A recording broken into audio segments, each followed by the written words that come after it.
Assalamualaikum warahmatullahi wabarakatuh. Bismillah, alhamdulillah, wassalatu wassalamu ala rasulillah, amma ba'du.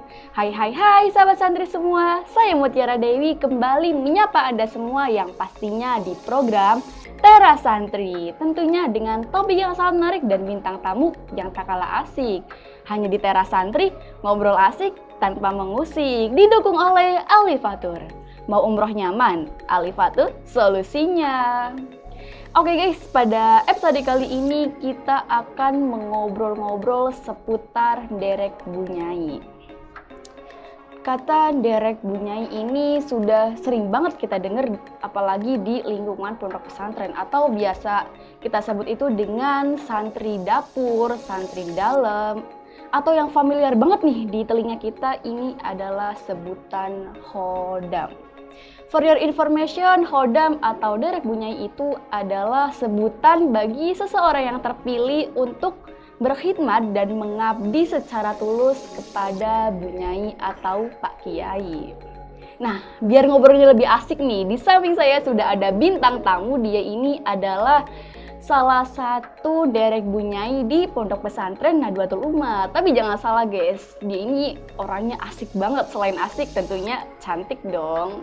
Oke, langsung aja kita sapa. Di samping saya sudah ada Mbak Umi. Halo Mbak Umi. Halo Mbak Tiara. Gimana hari ini? Alhamdulillah Mbak Tiara, seperti biasanya lancar. Lancar. Ya. Sehat kan? Sehat, alhamdulillah Mbak Tiara. Alhamdulillah. Mbak Umi, Kenapa? lihat makin cantik ya. Terima kasih Mbak.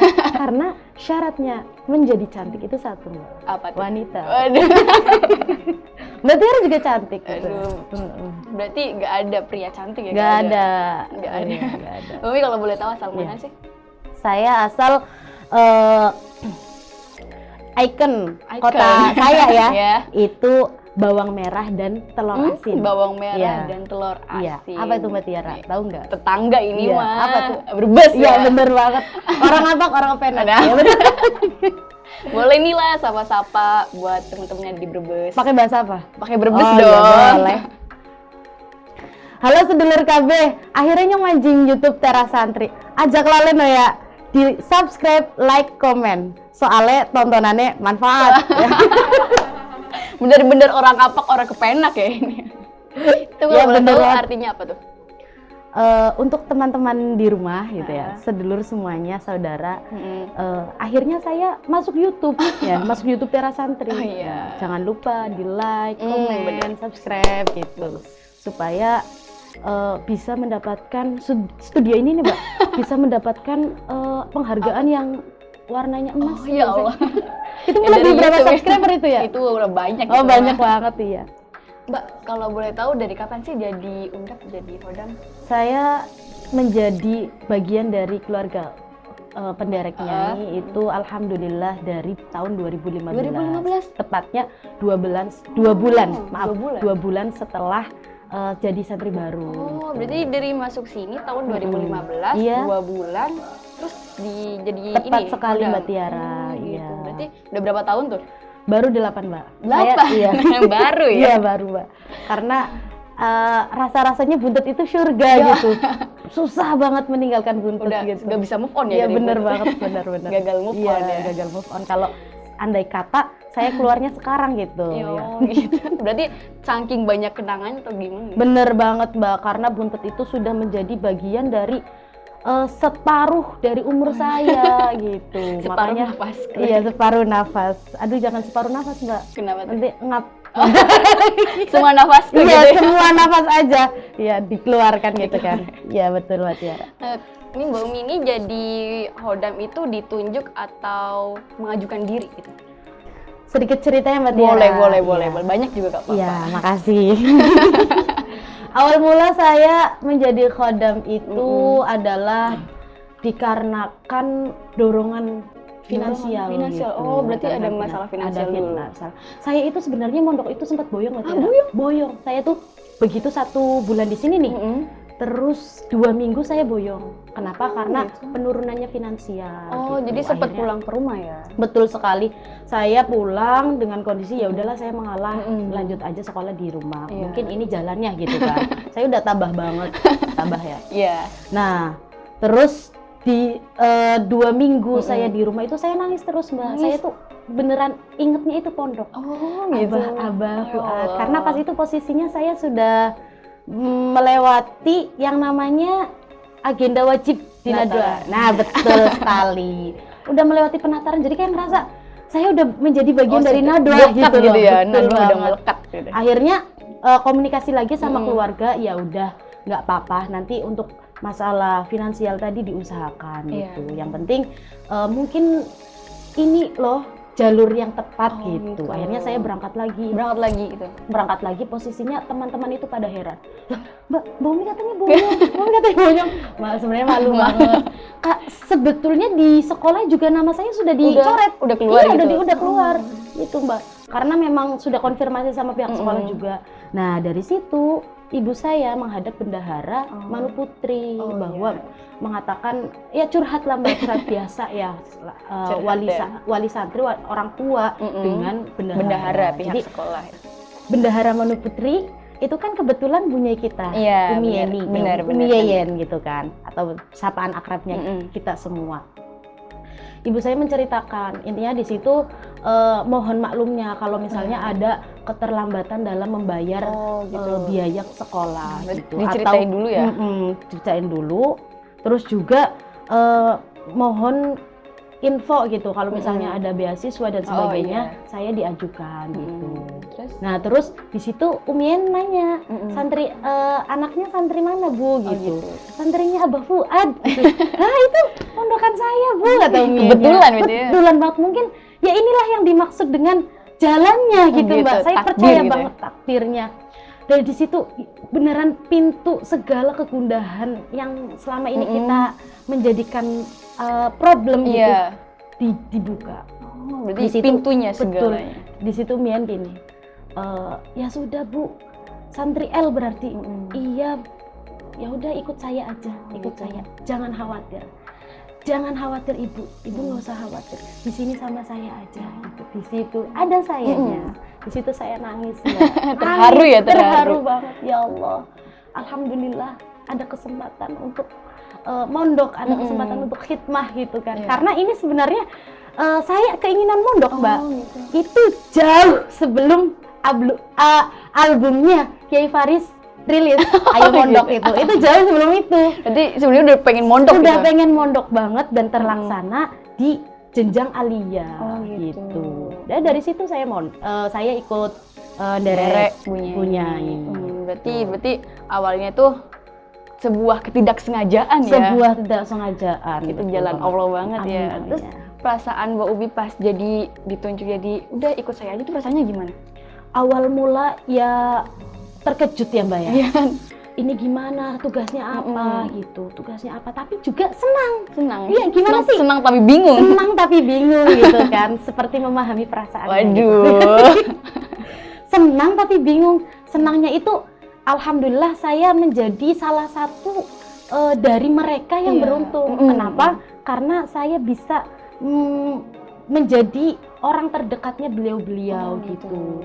Dari segala aktivitasnya saya tahu gitu, atau dari cerita-cerita yang orang-orang nggak tahu saya tahu gitu. Itu senangnya di situ. Tapi ada rasa bingung juga ya, Bingungnya, karena pertama kali mungkin. Iya bener. Tapi alhamdulillah karena adanya atasan saya gitu ya, atau sebenarnya di sini kan nggak ada junior senior gitu kan. Cuma yang lebih lama dari saya gitu. Nah di situ itu mengajarkan bimbingannya. Akhirnya mulai terbiasa gitu. Berarti awalnya tuh seneng, tapi bingung aku harus ngapain. Betul gitu. sekali, Tapi karena Mbak. bimbingan dari ini yang udah lama ya, jadi bisa gitu. Dan enjoy juga jadi.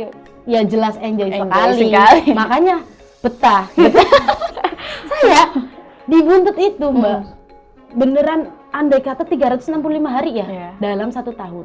Saya pulang itu hanya 10%-nya. Oh iya? 10%-nya atau 2%-nya ya? 10 hari. 10 hari? Dalam 1 tahun saya tuh pulang 10 hari. Di apa namanya Syawal ya, begitu anak-anak kesini saya baru pulang. Lebaran di sini, puasa di sini. Berarti udah melekat banget ya, jiwa buntut udah melekat. Sampai kata orang-orang buntut desanya ya, masih di sini aja. Kapan boyong? Malah ditanyain gitu. apa arep dadi santri buntet tah? Arep dadi pribumi buntet tah? Pribumi buntet. Saya dengan tegasnya kesuhun gitu ya, kesuhun. Gak mau jadi santri buntet, tapi kalau sama santri buntetnya mau gitu. Gak mau jadi pribumi buntet, tapi kalau sama santrinya mau gitu. Udah banyak banget pengalaman dong ya pasti. Ya alhamdulillah ya Mbak ya. Pengalaman hidup atau mengambil pengalaman dari orang lain gitu, itu kan kita harus melek di hal itunya gitu loh, supaya apa? Supaya kitanya belajar dan menjadi pribadi yang lebih baik lagi gitu. Boleh diceritain gak sih pengalaman selama di sini sebagai hodab, sebagai santri selama di Buntet tuh pasti banyak banget dong, hampir jadi pribumi buntet. Pengalaman apa dulu nih? Ya. Sedih, bahagia, atau apa? Semuanya. Semuanya. Ya paling berkesan gitu. Paling berkesannya itu saya itu sebenarnya lulus aliyah tuh Mbak. Saya mau pulang, saya mau boyong. Karena pulang gitu. Iya, karena saya di umur segini saya ingin nih menjadi orang miliarder gitu. Terus pengen kerja gitu kan. Tapi di situ lagi kata uminya jangan gitu, karena pas itu angkatan saya itu kan ada 5 orang. Mereka 4 itu udah lolos tuh, dibolehin ya udah hati-hati ya gitu. Pas giliran saya jangan coba. Nah itu menurut itu saya itu apa ya, pengalaman yang paling berkesan untuk saya gitu, bahwa masa aktif saya masih panjang nih gitu. Masih berpanjang kontraknya. Iya, kontraknya masih panjang nih. Kapan selesainya gitu kan ya. Nah, di situ sempat mengalami problem lagi. Nah, di situ didorong sama almarhumah ibu saya. Nggak apa-apa. Karena ini loh kesempatan emas yang orang lain juga tidak mungkin atau pasti mendapatkan ini gitu kan. Ini kesempatan udah ada di depan, ayo diambil. Dan di situ dorongan dari situ ya udah akhirnya saya mau lanjut lagi, mau kuliah lagi. 2 bulan setelah itu 2 tahun setelah itu, tepatnya di tahun 2019. Iya, itu menjadi hari terpuruk bagi saya. Kenapa? Karena ibu saya nggak ada. Gitu. Ibu saya udah kembali gitu kan. Hakikatnya kita itu kan di dunia cuma main ya Mbak ya, cuma sementara ya. Nah ibu saya sudah pulang duluan. Kok saya nggak diajak gitu? Awalnya saya kayak gitu Mbak. Berpikir seperti itu ya? Kok saya sekarang saking kehilangan ya? Saking kehilangannya gitu kan. Tapi melewati masa-masa terpuruk itu, saya mikir Mbak, ternyata amanat yang tersirat nih dari adanya tragedi ini gitu kan. Ternyata ibu saya itu jauh hari telah melaksanakan kewajibannya, menyelesaikan kewajibannya. Kenapa? Karena saya itu mungkin ya kata ibu saya ya, atau kata Allah gitu kan, ini hamba mau diambil di tahun segini, sedangkan anaknya yang belum mempunyai pendamping sampai sekarang gitu. Udah curhat nih. Ini nanti sama siapa gitu kan. Jadi ya udahlah, diambil lagi sama bunganya gitu loh Mbak. Dititipin gitu ya? Dititipin. Saya mikirnya ke situ. Akhirnya segala kesedihan yang saya alami menjadi hal yang membuat saya bangkit gitu. Ibu saya selesai nih tugasnya, ngapain aku menangisi lagi gitu loh. Cukup mendoakan. Iya benar banget, jangan berlarut kesedihan. Betul. Jadi kalau ditanya pengalaman paling berkesan di Khodam, itu sebenarnya hal-hal sederhana, suatu perkara yang membuat kita mikir gitu loh. Yang seperti ini itu baik, yang seperti ini itu buruk gitu. Yang menjadikan kualitas kedewasaan kita itu meningkat. Benar. Dewasa, kita didewasakan dengan umur? No. Kita didewasakan dengan keadaan. Ini benar banget, benar sekali. Kita itu didewasakan oleh keadaan. Jadi umur tuh bukan alasan sebuah kedewasaan ya sebenarnya mah. Berarti alasan kedewasaan itu adalah keadaan. Iya. Versi saya Mbak ya. Barangkali Mbak istri menyangkal gitu. Tidak. Relate ya. Relate di saya itu juga relate. Iya betul. Kalau boleh tahu juga nih kesibukan sehari-hari Mbak Umi jadi Khodam itu apa? Kesibukan sehari-hari dari kapan, Mbak? Dari pagi, dari subuh Pagi hingga itu ke subuh cerah, lagi. ya, subuh lagi. Begitu bangun subuh ya, Mbak. Saya itu bangun itu selain mengucapkan Alhamdulillahilladzi ahyana ba'da ma amatana wa ilaihi nusyur. Ya. Itu saya langsung megang HP, Mbak. Megang HP bukan curhat ya, bukan atau mengabarin doi, saya udah bangun nih. Alay banget itu, Alay. maaf. Saya langsung Siapain dong? mengabari Pondok Badaifa terutama. Halo, Mbak. Yang saya hubungi pertama kali ketika bangun tidur itu ya Mbak Daifa. Halo, Mbak. Iya, Mbak. Anak-anak punten koprakin ngaji gitu. Iya, Mbak. Begitu selesai itu saya rutinitas sholat dan sebagainya baru. Alhamdulillah di sini kan saya diamanatin gitu ya untuk dititipin anak-anak yang ngaji, ikro, juz amma gitu ya, Mbak. Jadi ya, kewajiban itu dulu, setelah itu baru saya mengantarkan putra bungsunya Umi Yeyen sekolah gitu. Sekolah antar jemput. Simulasi. Iya betul, simulasi jadi ibu. Tanpa udah ada bekal nih tinggal ya. pasangannya aja nih Udah gitu siap. ya. Aduh dari tadi nyenggol pasangan dulu nanti dicariin Siapa beneran tahu gimana? nyangkol nih. Terus sembari menunggu putra dari Umi Yeyen pulang gitu kan ngejemput, saya masak siang ya. Itu buat Umi Yeyen, buat masnya juga gitu. Jadi sekeluarga kecil bahagia gitu kan. Masak, setelah itu selesai jemput, baru jemput dengan rutinitas lain. Ya sebenarnya 24 jam jadi satpam sih. Di rumah aja. Kata Umi tuh gini. Umi tuh selalu berpesan, mau itu ke sekolah, mau itu misalnya rapat di luar, berpesan gini. Mbak Dalmi, nitip umah, nitip emas, nitip bocah, nitip santri, nitip kamar, dititipin semua. Saya tuh mikir gini, nitip rumahnya mau ada yang digotong kan, gitu kan ya. Dijagain keliling. Saya sempat kayak gitu, rumah ada yang gotong kan. Nitip kamar aman, kuncinya sama saya gitu kan ya. Oh ya udah, nih gitu. Ya sebenarnya keseharian sih ya di bawah aja Mbak. Rebahan atau nemenin emas, jaga rumah. Nah, dari itu saya itu berarti kalau laki-laki banser, kalau perempuan tuh apa ya? Fatser ya? Fatser kan sih ya? Iya, tinggal pakai seragamnya aja. Udah siap patroli ya, udah siap patroli. Berarti sehari-hari tuh jaga rumah putra aja. gitu ya. Atau hilir misalnya ada wali santri yang mau konsultasi atau bertanya atau ngobrol ya mangga selalu ada. Gitu. Bagi Mbak Umi sendiri keuntungan jadi Khodam tuh apa?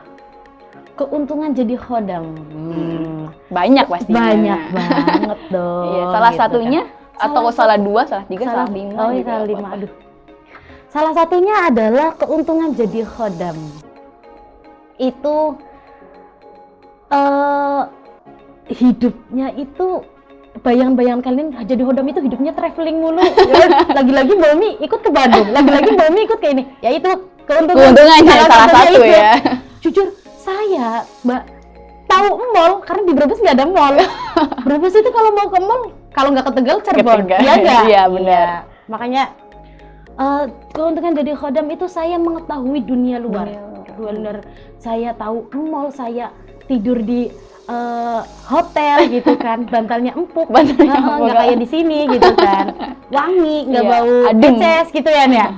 Itu karena ikut dari Umi gitu, dari Khodam juga. Dari Khodam, jadi tahu ini loh Mbak, atau misalnya karena liburan gitu kan, jadi diajaknya kayak ke museum apa ada di situ dapat ini loh Mbak, ini tuh sejarahnya seperti dapat cerita, dapat ilmu juga ya, plus jadi ya sejauh ini travelingnya baru sejawa sih. Umi belum ngajak ke luar Jawa. Bentar lagi. Iya, amin. Terus keuntungan lainnya itu ya Mbak, jelas ilmu kehidupan. Jadi santri itu kan pahamnya itu tentang ngaji kitab dan sebagainya. Nah di Khodam ini salah satunya adalah ngaji kehidupan. Bagaimana sih kita menghargai pendapat orang atau Iya. bagaimana sih kita menghargai atau mengerti kondisinya seseorang gitu. Nah, di situ di khodam tidak ada pembelajaran yang kalau yang namanya ini enggak, cuma Secara kita tidak mikir langsung, ya? secara nggak langsung. Oh, yang seperti ini itu, oh jadi gini. Jadi yang khodam itu banyak ohnya. Banyak ohnya gitu. Oh, jadi ini. Oh, gitu. Berarti dapat pelajarannya secara tidak langsung ya. Betul banget. Mbak Umi, ini ada kesan dan pesan jadi khodam nggak? Kesan dan pesan. Kesan jadi khodam itu menjadi khodam, penderek, kiai, nyai itu selalu menyenangkan dan ceria. Full gitu. senyum, Full ya? senyum banget setiap harinya, Mbak. Bener. Ya, betul. Jadi kayak setiap harinya itu sodako terus gitu loh. Karena Senyum, kan harus senyum gitu senyum, kan ya. Ya senyum. betul. Nah, untuk pesannya sendiri adalah untuk teman-teman ya, mau itu dari kalangan penderek kiai atau santri semuanya takdim kepada kiai dan nyai adalah segalanya bagi santri. Gitu. Benar banget. Betul banget. Ilmu kehidupan juga ya. Ya, betul, Pak. Guys, jadi menjadi santri memang diwajibkan untuk mengabdi kepada Bu Nyai atau Pak Kiai. Tetapi gak semua santri itu derek Bu Nyai. Karena jadilah santri yang tadim kepada Bu Nyai atau Kiai, dan seperti yang Mbak Umi bilang bahwa takzim kepada Kiai dan Bu Nyai adalah segalanya bagi santri. Nah guys, semua santri memang diharuskan mengabdi kepada Bu Nyainya atau Kiainya. Tapi tidak semua santri adalah derek Bu Nyai. Karena apa? Karena derek Bu Nyai hanya untuk orang-orang pilihan. Dan selalu ingat guys, jadilah santri yang takzim kepada guru. Karena takzim kepada guru, takzim kepada nyai atau Pak Kiai adalah segalanya bagi santri. Oke, sebenarnya tuh saya pengen ngobrol lebih lama ya sama Mbak Umi, tapi kayaknya waktu tidak mengizinkan. Jadi makasih Mbak Umi udah menyempatkan waktu, udah berbagi cerita, udah storytelling sama saya, sama teman-teman itu santri. Sama-sama Mbak Tiara. Jadi gimana? Minat jadi derek nyai atau Minat. tetap pengurus? Kalau pengurus tuh banyak hatersnya, Mbak. Merasakan kan? Merasakan dong. Ayolah jadi penderek nyai aja. Bisa nih dipikir-pikir dulu nih. Siap. Makasih banget udah mau menyempatkan waktu ngobrol sama saya, ngobrol-ngobrol sama tim santri. Semoga kita bisa ketemu lagi. Amin, lagi. amin. Kalau bisa kita ngobrolnya dengan durasi yang lebih Siap, lama. siap. Yang penting adalah Ada. konsumsinya gitu ya. Nah, bisa diperbincangkan itu, Mbak. Siap. Buat Ditunggu. kalian semua tetap pantengin channel kita dan selalu support kita dengan cara like, comment, and subscribe, dan jangan lupa nyalain loncengnya. Karena apa? Karena insya Allah kita akan mengupdate video baru setiap minggunya dan kita akan menggali ilmu lebih dalam dari narasumber-narasumber yang lainnya. Hanya di Teras Santri, ngobrol asik tanpa mengusik, didukung oleh Alifatur. Mau umroh nyaman, Alifatur solusinya. Saya Mutiara Dewi dan kru yang bertugas pamit undur diri. Terima kasih. Assalamualaikum warahmatullahi wabarakatuh.